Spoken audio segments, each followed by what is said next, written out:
फेरि उयो गरे ल हेर त्यसै भाइरल हुन्छ कति सङ्घर्ष गर्नुपर्छ। Hello friends, welcome to my YouTube channel र हजुरहरूलाई सबैलाई नमस्कार। र आज साउन महिनाको पहिलो सोमबार पूजा गरेर घरतिर लाग्न लाग्यो साथी हो। र हजुरहरूले के कसो गर्नुभयो, पूजा गरिसक्नुभयो कि गर्नु भएन? हामी त आज सोमबारको दिन बिहानै 5 बजे नुहाइ धुवाइ गरेर र आइयो र भोलेनाथको दर्शन गरी र अहिले घरतिर फर्किन लाग्यो।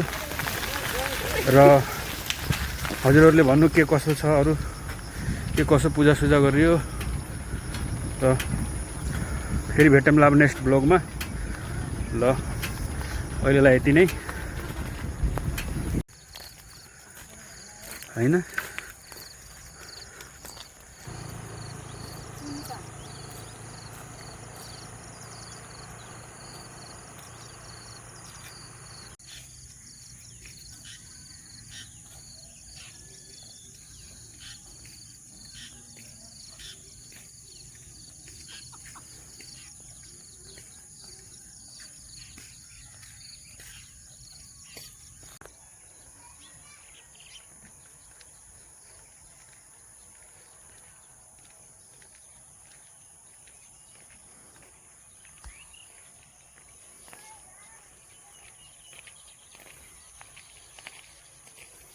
त्यहाँ राउन्डिङमा बस्नु घर आइपुग्यो।